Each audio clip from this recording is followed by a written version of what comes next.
Selamat pagi Bu Nia dan teman-teman. Hari ini kami dari kelompok 5 akan membahas tentang analisis manfaat dan biaya. Nah, anggota kelompok kami ada 5. Yang pertama ada Judita dengan NIM 011, ada Maria Joanna dengan NIM 022, ada Emiliana dengan NIM 026, ada Tri Raharjo dengan NIM 030, ada Tuti dengan NIM 033, dan ada Stevia dengan NIM 039. Hari ini topik pembahasan yang akan kita bahas itu ada 4. Yang pertama ada pengertian, yang kedua ada pihak-pihak yang berkepentingan dengan kebijakan, yang ketiga ada pendekatan menentukan biaya dan manfaat, lalu yang keempat ada tahapan pembuatan ABM. Yang pertama kita akan membahas tentang pengertian analisis manfaat biaya. Analisis manfaat biaya adalah suatu pendekatan untuk merekomendasi kebijakan yang memungkinkan analisis membandingkan dan menganjurkan suatu kebijakan dengan cara menghitung total biaya dalam bentuk uang atau total keuntungan dalam bentuk uang. Analisis manfaat biaya dapat digunakan untuk merekomendasikan tindakan kebijakan dalam arti diaplikasikan ke depan dan dapat juga digunakan untuk mengevaluasi kinerja kebijakan. Suatu pemahaman bahwa analisa biaya manfaat, suatu cara untuk menghitung dalam besaran nilai uang sejauh mana biaya-biaya yang dikeluarkan untuk mewujudkan suatu proyek tertentu memberikan hasil manfaat sehingga dapat dijadikan bahan pertimbangan untuk dipilih atau tidak dalam suatu pengambilan keputusan. Berikutnya akan dilanjutkan oleh teman saya. Ya, selanjutnya bagaimana kebijakan itu dapat dikatakan efisien. Suatu kebijakan itu dapat dikatakan efisien itu jika manfaat bersih yang dimaksud itu total manfaat dikurangi dengan total biaya adalah lebih besar dari nol dan lebih tinggi dari manfaat bersih yang mungkin dihasilkan dari sejumlah alternatif penggunaan sumber daya, yaitu investasi lainnya di sektor swasta ataupun publik, atau biasa juga disebut dengan opportunity cost. Lalu pihak-pihak yang berkepentingan dengan kebijakan. Pihak-pihak yang berkepentingan dengan kebijakan itu ada 6 pihak. Yang pertama itu ada monetizing impact, yang kedua itu ada opportunity cost, yang ketiga itu ada valuing input, yang keempat itu ada discounting for time and risk, yang kelima itu ada valuing outcomes, dan yang terakhir ada atau yang keenam itu ada choosing among policy.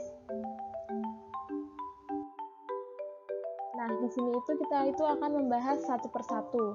Yang pertama itu yang akan kita bahas itu mengenai monetizing impact. Monetizing impact ini itu mengukur sejauh mana biaya-biaya yang dikeluarkan memberikan kompensasi yang wajar dengan hasil yang diperolehnya. Lalu kebijakan yang kedua itu ada opportunity cost. Opportunity cost itu pemilihan sejumlah sumber daya yang paling efisien yang diukur melalui penilaian sejauh mana sumber daya itu telah mengakibatkan hilangnya kesempatan untuk digunakan untuk menghasilkan hal lain-lain. Dan yang ketiga itu ada valuing input. Dalam valuing input ini menilai sejauh mana hasil yang didapatkan melalui pendekatan opportunity cost atau survey willingness to pay. Oke, untuk selanjutnya, discounting for time and risk, di mana ini menghitung perkiraan nilai hari ini dan biaya dan manfaat yang akan diperoleh pada masa yang akan datang.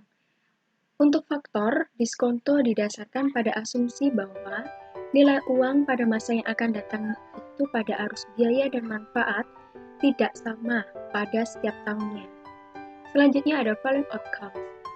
Ini menilai sejauh mana hasil yang didapatkan melalui pendekatan opportunity cost atau survey willingness to pay. Yang terakhir ada choosing among policies, di mana ini memilih kebijakan yang mendatangkan manfaat atau net benefits yang paling memenuhi kriteria yang ditetapkan. Kita menuju ke pendekatan menentukan biaya dan manfaat. Ada 4 di sini ya teman-teman. Yang pertama ada biaya dan manfaat di dalam versus di luar. Yang kedua, biaya dan manfaat itu diukur secara langsung dan tidak langsung. Yang ketiga, biaya manfaat primer dan sekunder. Terakhir, kita nanti akan berbicara mengenai efisiensi bersih versus manfaat redistribution. Yang pertama, biaya dan manfaat di dalam versus di luar. Nah, ini mempersoalkan apakah biaya dan manfaat yang dikeluarkan itu adalah bersifat internal atau eksternal untuk suatu jenis kelompok, sasaran, atau wilayah hukum. Nah, biaya manfaat internal biasa disebut dengan internalitas, untuk eksternal itu adalah eksternalitas. Yang kedua, ini biaya dan manfaat diukur secara langsung dan tidak langsung. Ini mempersoalkan apakah biaya atau manfaat itu nyata, intangible, atau tidak nyata, intangible. Untuk ukuran nyata, itu biaya dan manfaat secara langsung dapat diukur dengan harga pasar yang sebenarnya dari barang dan pelayanan. Untuk sementara tidak nyata atau intangible tadi, biaya dan manfaat ini secara tidak langsung diukur dengan cara menafsirkan nilai sebenarnya dari barang itu dengan patokan harga pasar. Baik, saya akan melanjutkan menjelaskan dalam pendekatan menentukan biaya dan manfaat. Yang ketiga ada biaya dan manfaat primer dan sekunder. Maksudnya adalah untuk membahas mengenai apakah biaya atau manfaat itu dihasilkan secara langsung atau tidak langsung oleh suatu program. Nah, di sini biaya atau manfaat primer adalah suatu biaya atau manfaat yang dihubungkan dengan sarana program yang paling bernilai. Sedangkan biaya atau manfaat sekunder berkaitan dengan sasaran yang kurang bernilai. Sebagai contohnya, program sertifikasi guru. Di sini manfaatnya yang secara langsung adalah dihasilkannya 2.000 guru bersertifikasi setiap tahun dengan biaya 2 miliar rupiah. Sedangkan untuk manfaat sekundernya, peningkatan motivasi pengembangan diri guru. Dan dampak biaya sekundernya adalah berkurangnya sekitar ratusan jam mengajar akibat proses sertifikasi yang ketat. Selanjutnya yang keempat, ada efisiensi bersih versus manfaat redistribusional. Maksudnya adalah untuk mengetahui apakah kombinasi biaya dan manfaat membuat kenaikan dalam agregat pendapatan atau hanya menghasilkan pergeseran pendapatan atau sumber daya di antara beberapa kelompok yang berbeda. Dalam hal ini, manfaat efisiensi bersih adalah manfaat yang mencerminkan kenaikan real dari pendapatan bersih atau total biaya dikurangi total manfaat. Sementara manfaat redistribusional adalah manfaat berupa pergeseran yang bersifat semu, berupa pendapatan oleh suatu kelompok dengan konsekuensi pengorbanan atau pendapatan yang hilang dari kelompok lain tanpa menghasilkan peningkatan efisiensi bersih. Sebagai contoh, program pemugaran lingkungan kumuh. Dari program tersebut, kemungkinan menghasilkan 1 juta manfaat efisiensi bersih. Jika pemugaran lingkungan kumuh juga meningkatkan pendapatan toko-toko grosir kecil di sekitaran dan menurunkan penjualan di toko yang mempunyai jarak lebih jauh dari apartemen yang baru dibangun. Selanjutnya, saya akan menjelaskan mengenai tahapan dalam pembuatan APM. Dalam tahapan APM, terdapat 10 tahapan yang runtut yang masing-masing akan mengantarkan kepada tahapan berikutnya secara berkesinambungan. Nah, tahapan-tahapan tersebut antara lain, yang pertama, ada perumusan masalah. Perumusan masalah menghasilkan informasi tentang tujuan-tujuan potensial yang relevan, sasaran alternatif, kriteria, kelompok sasaran, biaya, dan manfaat untuk menjadi pedoman dalam analisis. Perumusan masalah dapat menghasilkan perumusan kembali masalah yang sebelumnya sudah ada atau menghasilkan perumusan masalah yang baru. Kemudian yang kedua, adanya spesifikasi sasaran. Tahapan ini dimulai dengan melakukan perincian terhadap tujuan-tujuan yang akan dilakukan dalam pembangunan dan masih bersifat umum. Selanjutnya yang ketiga, identifikasi alternatif pemecahan masalah. Tugas yang dilakukan di sini adalah melakukan spesifikasi masalah terkait sasaran dalam perencanaan pembangunan. Kegiatan analisis mempunyai asumsi tentang penyebab masalah dan peluang pemecahannya. Hampir selalu ditransformasikan ke dalam alternatif kebijakan untuk mencapai tujuan-tujuan kebijakan yang sudah ada sebelumnya. Selanjutnya yang keempat, adanya pencarian, analisis, dan interpretasi informasi. Di sini tugasnya yang dilakukan adalah menelusuri, menganalisis, dan menginterpretasikan informasi yang relevan untuk meramalkan hasil dari alternatif kebijakan. Pada tahapan ini, sasaran utama dari peramalan adalah biaya dan manfaat dari alternatif kebijakan yang telah diidentifikasi pada tahapan sebelumnya. Di sini, informasi dapat diperoleh dari data-data yang telah tersedia yang menyangkut biaya dan manfaat dari beberapa program yang sejenis. Kemudian yang kelima, identifikasi kelompok sasaran dan pemanfaatan. Tugas yang dilakukan adalah melakukan analisis semua pihak terkait stakeholder dengan mendaftar semua kelompok yang mempunyai peranan dalam setiap isu karena akan dipengaruhi secara negatif atau positif ketika kebijakan diterapkan. Selanjutnya yang keenam, menafsirkan biaya dan manfaat. Tugas yang mengharuskan penafsiran dalam bentuk uang atau semua manfaat dan biaya yang akan diperoleh kelompok, sasaran, dan pemanfaatan. Validitas, reliabilitas, dan kelayakan dari jenis pengukuran ini selalu menimbulkan ketidaksepakatan. Selanjutnya yang ketujuh, penyusutan dari biaya dan manfaat. Dalam hal ini, jika tingkat biaya dan manfaat nyata diproyeksikan untuk waktu mendatang, penafsiran harus menyesuaikan untuk menurunkan nilai real dari uang sebagai akibat adanya inflasi dan perubahan-perubahan dalam tingkat suku bunga di masa mendatang. Nilai nyata dari biaya dan manfaat selalu didasarkan pada teknik penyusutan, suatu prosedur yang menggambarkan biaya dan manfaat pada tingkat harga sekarang. Selanjutnya yang ke-8, menafsirkan resiko dan ketidakpastian. Tugas yang dilakukan di sini adalah melakukan analisis sensitivitas suatu istilah umum yang merujuk pada prosedur untuk menguji sensitivitas kesimpulan terhadap asumsi-asumsi alternatif tentang probabilitas terjadinya perbedaan biaya dan manfaat atau terdapat faktor penyusutan yang berbeda-beda. Yang ke-9, memiliki kriteria penghasilan keputusan. Saya ulangi, yang ke-9, memilih kriteria pengambilan keputusan. Di sini pekerjaan yang dilakukan adalah menekankan suatu kriteria atau aturan pengambilan keputusan untuk memilih antara dua atau lebih alternatif yang mempunyai perbedaan komposisi biaya dan manfaat.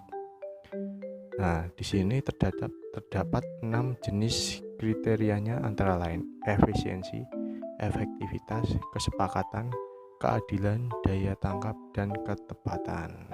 Kemudian yang terakhir, yang ke-10, rekomendasi. Tugas terakhir dalam analisis manfaat biaya adalah membuat rekomendasi dengan memilih di antara dua atau lebih alternatif.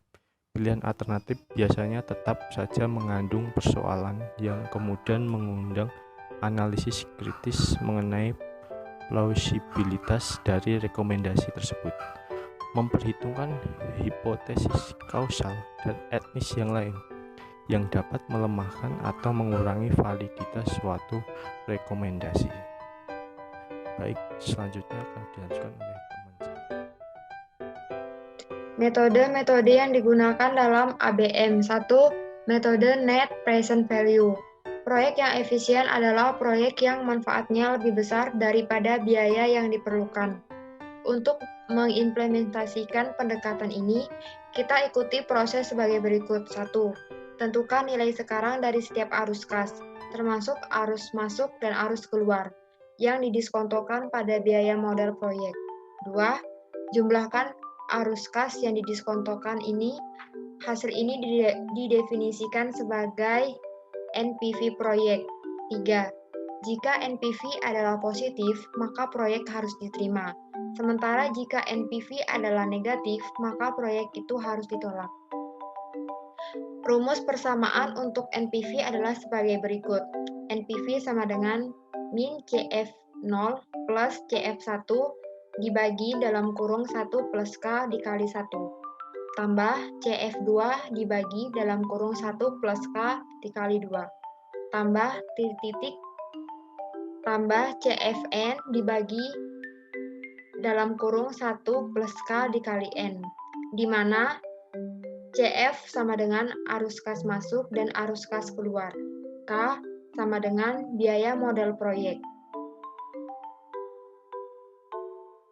Lanjutan 2. Return on investment. Metode pengembalian investasi digunakan untuk mengukur persentase manfaat yang dihasilkan oleh suatu proyek dibandingkan dengan biaya yang dikeluarkannya.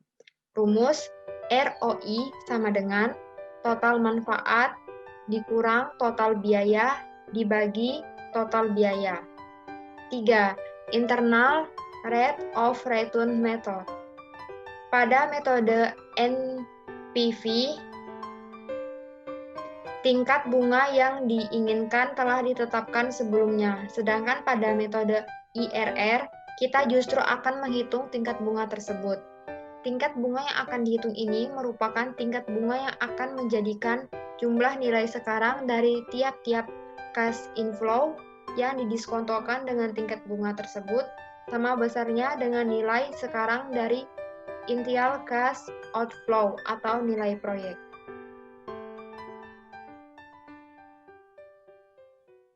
Selanjutnya, metode yang keempat adalah payback period methods. Penilaian proyek investasi menggunakan metode ini itu didasarkan pada lamanya investasi tersebut dapat tertutup dengan aliran kas yang masuk dan faktor bunga itu tidak dimasukkan dalam perhitungan ini. Misalnya, sebuah proyek sistem informasi manajemen bernilai 20 juta dan misalnya cash inflow tiap tahunnya adalah sama yaitu sebesar 6 juta. Maka periode pengembalian investasi ini adalah 20 juta per 6 juta yang ketemu 3,33 tahun, yang artinya proyek investasi sistem informasi manajemen ini akan tertutup dalam waktu 3 tahun lebih 3 bulan. Nah, di sini ada contoh soal, misal pada metode return on investment yang sudah kita pelajari di depan beserta dengan rumus-rumusnya, bahwa total manfaat dari proyek pengembangan sistem informasi akuntansi adalah sebagai berikut. Manfaat tahun pertama itu sebesar 346 juta, tahun kedua itu sebesar 440 juta, tahun ketiga sebesar 560 juta, dan tahun keempat sebesar 620 juta 500 ribu rupiah. Yang dijumlahkan itu adalah 1.978 juta 500 ribu rupiah. Itu besar total manfaatnya.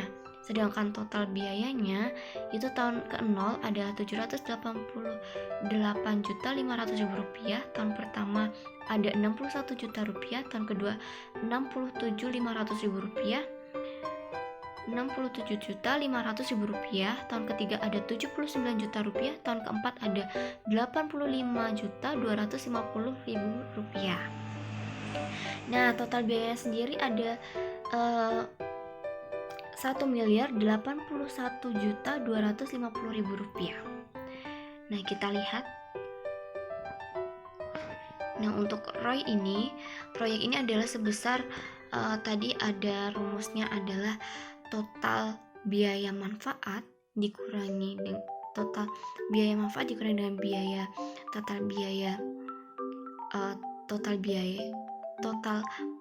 manfaat dan dikurangi dengan total biaya dibagi dengan total biaya dikali dengan 100%. Itu kita ketemu 1 1.978.500.000 dikurangi dengan 1.081.250.000 dibagi dengan 1.081.250.000 dikali dengan 100%, itu hasilnya ada 82,98%. Nah, apabila suatu proyek investasi mempunyai ROI lebih besar daripada 0, maka proyek tersebut dapat diterima. Pada proyek ini, nilai ROI-nya adalah 0,8298 atau 82,98%. Ini berarti proyek dapat diterima karena proyek ini akan memberikan keuntungan sebesar 82,98% dari total biaya investasinya. Sekian dari kelompok kami, terima kasih atas perhatiannya. Kami akan melanjutkan pada sesi pertanyaan. Terima kasih teman-teman.